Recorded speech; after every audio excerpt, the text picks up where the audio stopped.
السلام علیکم ورحمۃ اللہ وبرکاتہ۔ الحمد للہ رب العالمین،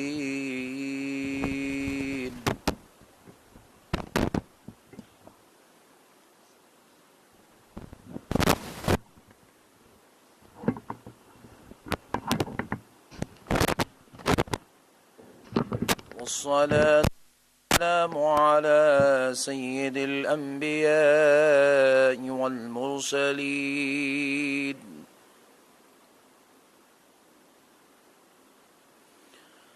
وعلى آله وأصحابه أجمعين الأكرمين۔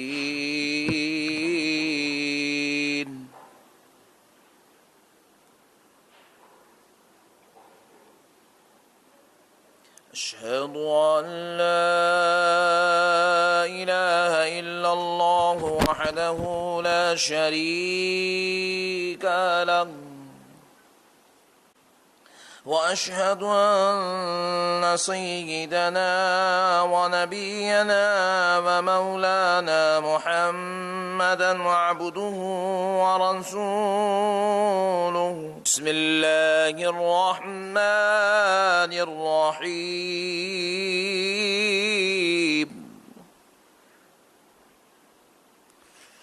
يا أيها الناس اتقوا ربكم الذي خلقكم من نفس واحدة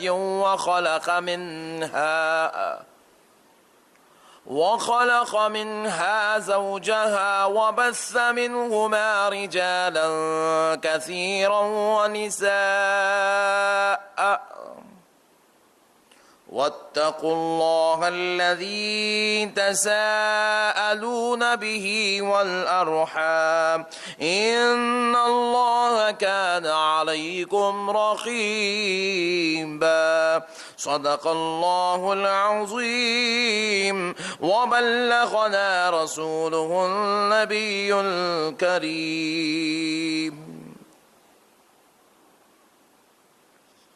معزز سامعین اکرام،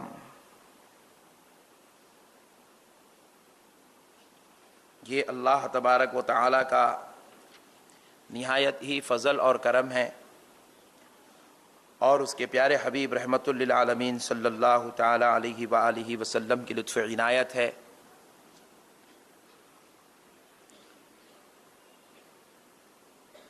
آج جمعہ مبارکہ کی اس مقدس اور مبارک مجلس میں ہم سب کو شرکت کی سعادت اور توفیق نصیب ہوئی ہے۔ معزز سامعین اکرام، ازدواجی زندگی میں باہمی حقوق اور بالخصوص نکاح کے تعلق سے ہم ضروری گفتگو کرنے کی سعادت حاصل کر رہے ہیں۔ آج اسی سلسلہ گفتگو کو انشاءاللہ اختتامی مراحل میں ہم قرآن پاک کی وہ مقدس آیت مبارکہ جو سورہ نساء کی ابتدائی پہلی آیت ہے، جس کو خطبہ نکاح میں پڑھا جاتا ہے، اور بلکہ اسی آیت مبارکہ سے خطبہ نکاح کا آغاز ہوتا ہے۔ آج ہم اس آیت مبارکہ کے چند ضروری پہلو یعنی تفاسیر پر روشنی ڈالنے کی سعادت حاصل کرتے ہیں، تاکہ اس کے ذریعے سے نکاح اور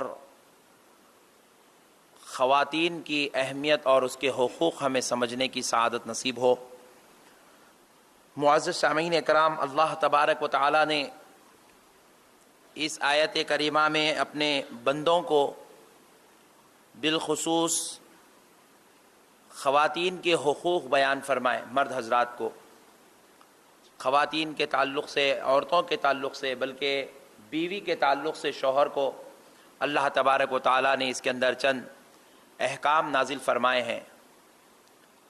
لیکن آپ ذرا غور کریں تو پتہ چلتا ہے کہ یہ آیت مبارکہ کا آغاز اللہ تبارک و تعالی یا ایھا الناس کے لفظ سے کر رہا ہے، اے لوگو۔ یعنی کہ ہمارا تو ایمان ایسا ہے کہ ہم سمجھتے ہیں کہ قرآن شریف مومنوں کے لیے نازل کیا گیا، ایمان والوں کے لیے نازل ہوئی، ایمان والوں کے لیے حکم دیا گیا، لیکن اللہ تبارک و تعالیٰ نے جہاں خاص اور مخصوص عبادات کی بات ہے تو وہاں ایمان والوں کا تذکرہ فرمایا، لیکن جہاں مجموعیت کا ذکر اللہ تبارک و تعالیٰ نے ایسے حقوق بیان فرمائے، ایسے احکامات نازل فرمائے جس کا تعلق مسلمان سے بھی اور غیر مسلمان سے بھی ہے، تو اللہ نے وہاں پر یا ایھا الذین آمنو کی شرط نہیں رکھی بلکہ یا ایھا الناس کہا، اے لوگو، جس میں مسلمان بھی آ گئے اور غیر مسلمان بھی آ گئے۔ اللہ نے سب سے ارشاد فرمایا اتقوا اللہ۔ دیکھیے آپ غور کرنے والی بات ہے، میں دوسرا جملہ پڑھ رہا ہوں۔ اللہ رب العزت نے ارشاد فرمایا یا ایھا الناس اتقوا اللہ، اے لوگو اللہ سے ڈرتے رہو۔ یعنی کہ اب یہ بات اللہ تبارک و تعالی، حالانکہ اس آیت کریمہ میں عورتوں کے تعلق سے اللہ نے چند باتیں بیان فرمائی، اس مضمون میں اس آیات مبارکہ کی مسلسل تسلسل کے ساتھ اللہ نے حقوق خواتین کے بیان کیے، لیکن ذرا غور کیجئے، جب کوئی لیسن پڑھایا جاتا ہے، جب کوئی چیپٹر پڑھایا جاتا ہے تو اس کی ہیڈنگ میں اس کے تقریباً حقوق کے تعلق سے ہنٹس دی جاتی ہے کہ اس میں کس موضوع پر گفتگو ہو رہی ہے۔ تو اللہ تبارک و تعالیٰ نے یہاں پر نام تو سورے کا سورہ نساء رکھا، لیکن سورے کی ابتدا ہو رہی ہے اتقوا اللہ، اللہ سے ڈرنے کے تعلق سے۔ اللہ تبارک و تعالیٰ بتا رہا ہے کہ یہ معاملات ایسے ہیں کہ مرد آدمی اپنے بھائیوں کے سامنے تھوڑی دیر کے لیے دب کر رہ سکتا ہے، والدین کے سامنے ایک آدمی ادب اور احترام کی خاطر جو ہے دبا ہوا ہو سکتا ہے، لیکن جب بیوی کے سامنے آ جاتا ہے تو دب کے رہنے کا خیال اور تصور اس کے پاس نہیں ہوتا۔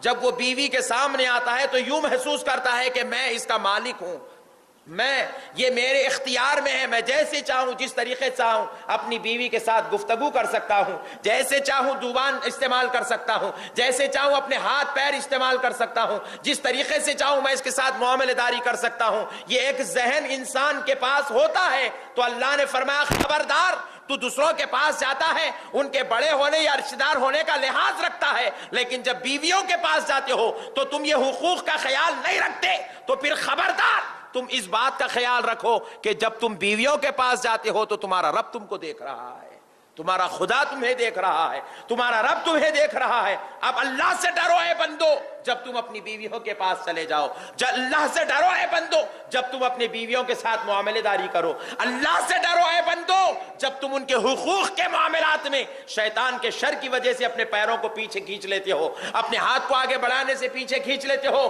ان کے حقوق کی صحیح طریقے سے ادائیگی نہیں کرتے ہو، تو پھر اللہ سے ڈرو۔ آپ پوچھیں مولانا کون سا ایسا شوہر ہوگا جو بیچارہ اپنی بیوی کا حق ادا نہیں کرتا ہوگا؟ الحمدللہ ہم سارے لوگ اپنی بیویوں کو کھانا کھلاتے ہیں، کپڑے بھی پہناتے ہیں، عالی شان دعوتوں میں لے جاتے ہیں، خاندان اور قبیلے میں بھی لے جاتے ہیں، دعوتیں بھی ہوتی ہے، سارے معاملات گھروں میں ہوتے ہیں۔ ابھی کیا حقوق ہے؟ میں ایک حق بتا دیتا ہوں جو عورت کا بنیادی حق ہے، اور یہاں بیٹھے ہوئے لوگوں میں جس میں سے ہم میں تقریباً 95% مسلمان اس حق سے جو عورت کا پہلا اور اول حق ہے ہم اس سے چھینے ہوئے ہیں۔ آپ بھی تعجب میں پڑھ رہے ہوں گے یہ کون سی بات ہو رہی ہے، جبکہ اس آیت اس حق کا ذکر اللہ نے اسی آیت کے انتہائی حصے میں فرمایا ہے۔ میرے پیارے معزز سامعین اکرام ذرا غور کیجئے، عورت کا شوہر کے پاس کھانا کھانے کا حق بعد کا ہے، اچھے کپڑے پہننے کا حق بعد کا ہے، معاملے داری کا حق بعد کا ہے، خاندان اور قبیلوں میں جانے اور آنے کا حق بعد کا ہے۔ مرد کے لیے عورت کا جو حقوق ادا کرنے کا پہلا حق ہے، خدا کی قسم وہ مہر دینے کا حق ہے، لیکن آج ہم دیکھ رہے ہیں ہمارا مسلمان نوجوان شادی کر رہا ہے، لاکھوں روپیہ اپنے جو ہے گاڑیوں پر، اپنے کام کاج پر، اپنی شادی کی شاپنگ پر، اپنے شادی خانوں پر، اپنے رشتہ داروں کے تحفے اور تحائف نیوتے بنانے پر خرچ کرتا ہے، لیکن افسوس چھوٹا سا ایک مہر کی رقم اپنی بیوی کو دینا گوارا نہیں کرتا، جبکہ شادی کے معاملات میں شادی خانہ لینا فرض نہیں ہے، 1000 لوگوں کو دعوت دینا فرض نہیں ہے، ہے. 1000 لوگوں کو رخے بانٹنا فرض نہیں ہے. سمداوے میں رشتہ داروں میں کوئی نیوتے کرنا فرض نہیں ہے, لیکن بیوی کی صورت دیکھنے سے پہلے مہر ادا کر دینا فرض قرار دیا گیا ہے. لیکن افسوس کی بات ہے آج معاشرہ اتنا گندا ہو گیا کہ سارے گندے کام کرتا چلا جا رہا ہے, لیکن جو عورت کو حق دیا جا رہا ہے, جو اللہ نے اس کو حق مقرر کیا, رسول اللہ نے اس کو حق مقرر کیا, شریعت نے اس کو وہاں حق دیا, لیکن مسلمان آج اللہ رسول کے دیے ہوئے حق سے ہاتھ کھینچ رہا ہے. کسی کی شادی ہو گئی 40 سال ہو گئے, مہر ابھی تک ادا نہیں ہوا. کسی کی شادی ہوئی 20 سال ہو گئے, مہر ابھی تک ادا نہیں ہوا. کسی کی شادی ہوئی 10 سال ہو گئے, مہر ابھی تک ادا نہیں ہوا. جبکہ آپ کو معلوم ہونا چاہیے مہر جو دیا جا رہا ہے وہ مہر عورت کے ساتھ رات کی جو اطمینان نصیب ہو رہا ہے, رات میں جو صحبت ہو رہی ہے, رات میں جو شوہر اپنی بیوی کے قریب ہوتا ہے, بس مہر اسی لیے ادا کرنے کا حکم دیا گیا. مگر افسوس میرے بھائی اس قربت کی وجہ سے کسی کے گھر 11 بچے پیدا ہو گئے, لیکن اب تک اس نے مہر ادا نہیں کیا. کسی کے گھر 5 بچے پیدا ہو گئے, اب تک مہر ادا نہیں ہوا. افسوس کی بات ہے انہی صحبتوں کی وجہ سے آج وہ نانا اور دادا بھی بن گئے, لیکن اب تک مہر ادا نہیں ہوا. ذرا کتنی افسوس کی بات ہے, جبکہ اسلام کہہ رہا ہے اتقوا اللہ, بندے اللہ سے ڈر, دیکھ پہلے تیری بیوی کا کیا حق ہے وہ پہلے ادا کر دے.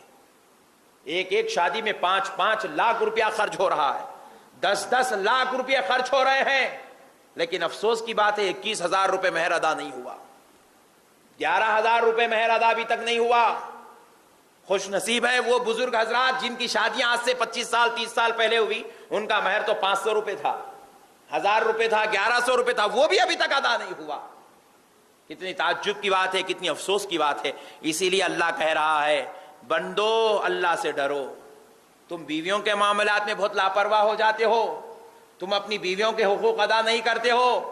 معزز سامعین اکرام, برا نہ مانے, لڑکی والے بھی آج اتنے گندے جو ہے حرکات کرتے چلے جاتے ہیں کہ لڑکے والوں کو پوچھتے ہیں آپ کو جہیز میں کیا چاہیے, اور بدلے میں یہ نہیں پوچھ لیتے آپ مہر کتنا ادا کریں گے. مہر کی بات ہی نہیں ہوتی.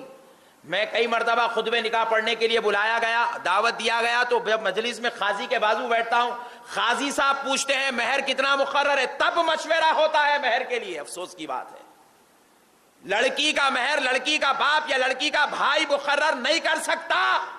لڑکی کا مہر لڑکی خود مقرر کرے گی, اور مہر عورت کے حسن و جمال پر, اس کی صحت اور خوبصورتی پر مقرر ہوتا ہے.